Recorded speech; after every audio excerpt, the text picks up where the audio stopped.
Poor Russian men.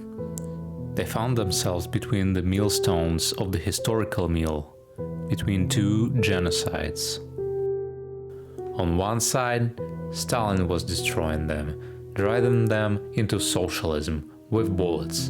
And now, in 1941 to 1945, Hitler was killing myriads of innocent people. This is how victory was forged. This is how the Russian nation was destroyed, primarily its soul.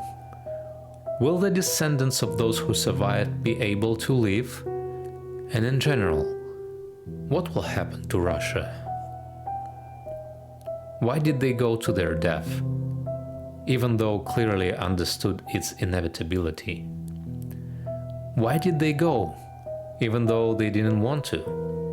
They went, not just fearing death, but gripped by terror, and yet they went. There was no time to ponder and justify their actions then. There was no time for that. They simply got up and went because they had to. They politely listened to the parting words of the political officers, an illiterate retelling of wooden and empty newspaper editorials, and went. Not all inspired by any ideas or slogans, but because they had to. This is probably how our ancestors went to die, on the Kulikovo field or at Borodino. It's unlikely they pondered historical perspectives and the greatness of our people. When they reached no man's land, they didn't shout for the motherland, for Stalin, as they write in novels. Of the front line, coarse howls and thick, obscene swearing could be heard, until bullets and shrapnel plugged the screaming throats. Who cared about Stalin when death was near? Where did this myth come from, again now, in the 60s, that we won only thanks to Stalin, under Stalin's banner? I have no doubts about this. Those who won either fell on the battlefield or drank themselves to death, crushed by post-war hardships. After all, not only the war, but also the country's reconstruction was at their expense. Those of them who are still alive remained silent, broken. Others remained in power and retained strength. Those who drove people into camps, those who drove them into senseless bloody attacks during the war. They acted in Stalin's name, and they are still shouting about it now. There was no "for Stalin" at the front line. The commissars tried to hammer this into our heads, but there were no commissars in the attacks. All this is scum. Of course, not everyone went into the attack, although the majority did. One would hide in a hole, pressing himself into the ground. Here, the political officer would step in his main role. Pointing his revolver at their faces, he would drive the timid forward. They were deserters. These were caught and immediately shot in front of the formation to discourage others. Our punitive organs worked excellently, and this is also in our best traditions. From Maluta Skuratov to Beria, there were always professionals in their ranks, and there were always many willing to dedicate themselves to this noble and necessary business for any state. In peacetime, this profession is easier and more interesting than farming or working at a machine. The profit is greater, and the power over others is complete. And in war, you don't have to put your head under bullets. Just make sure that others do it properly. The troops went into attack driven by terror. The encounter with Germans, with their machine guns and tanks, the fiery meat grinder of bombing and artillery fire was terrifying. No less terrifying was the relentless threat of execution. To keep the amorphous mass of poorly trained soldiers in obedience, executions were carried out before battle. They would grab some weak, emaciated men, or those who had blurted out something. They would line up the division and finish off with the unfortunate ones without discussion. This preventative political work resulted in a fear of the NKVD and commissars greater than the fear of Germans. And in the offensive, if you turned back, you would get a bullet from the blocking detachment. Fear forced soldiers to go to their death. This is what our wise party, the leader, and the organizer of our victories counted on. Of course, they also executed people after unsuccessful battles, and it happened that blocking detachments mowed down with machine guns regiments retreating without orders, hence the combat effectiveness of our valiant troops. Many surrendered, but as we know, the Germans didn't feed them with sweet pies. There were self-inflicted wounds where soldiers injured themselves to avoid combat and possible death. They would shoot for a loaf of bread to prevent the soot from a close-range shot from revealing self-harm. They shot for corpses to mislead doctors. They shot each other in the arms and legs after conspiring.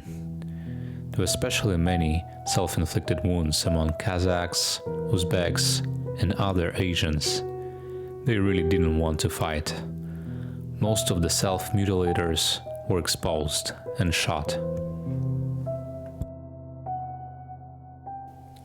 Once, in the Pogostye forest, I encountered a whole detachment, about 25 men, with bloody bandages on their hands.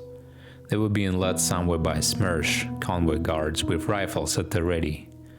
Another time, after delivering another wounded soldier to the medical unit, I saw a man in the operating room with a severed hand. A guard was on duty nearby. The orderlies told me the following story. His last name was Shebes, a clerk at the food warehouse. He was transferred to reconnaissance. Here, he learned that they shoot at the front line and one could die. So Shebes crawled into a pillbox, stuck his fist with the grenade fuse out of the embrasure and blew it up. The soldiers, suspecting nothing, sent Shebes as a wounded man to the medical battalion, and he would have gone to the rear, home, if it weren't for a senior Lieutenant Tolstoy, our counterintelligence officer. He was a natural master of his craft, a high-class professional. The mere sight of him made people tremble. Huge, cold eyes, long, writhing fingers. Tolstoy went to the front line, found the pillbox, found the severed fingers, the torn glove, and managed to catch up with Shebes at the medical battalion. Seeing him, Shebes went into hysterics and confessed to everything. He was later shot. To avoid going into battle, clever individuals sought comfortable positions. In the kitchen, as a rare echelon clerks, storekeepers, or officers' orderlies. Many succeeded. However, when units were short on men, the rear areas were thoroughly combed, forcing these people to fight. Only the sneakiest kept their safe jobs. This created a kind of natural selection. For example, an honest food warehouse manager would be sent to the front, while a thief would keep his position. Why? The honest one would give everything to the soldiers, hiding nothing for himself or the superiors. But the officers like to eat well. A thief, while not forgetting himself, would always please those above him. So who should be sent to the front? Of course, the honest one. A peculiar circular guarantee developed. People protected their own, and if some quote-unquote idiot tried to achieve justice, everyone would gang up against them. In other words, what happened openly during wartime occurs in a veiled, less noticeable manner during the peacetime. This is what the Russian land stood on, stands on, and will stand on. War is the greatest filth ever invented by the human race. What's oppressive in war is not only the awareness of inevitable death, It's the petty injustice, the treachery of those close to you, the rampant vices, and the dominance of brute force that weigh you down. Swollen from hunger, you slurp watery soup, just water with water, while next to you, an officer gorges on butter.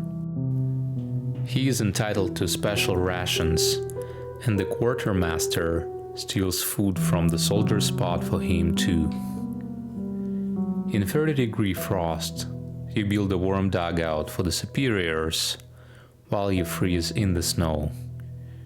You are obliged to be the first to face bullets, and so on and so forth.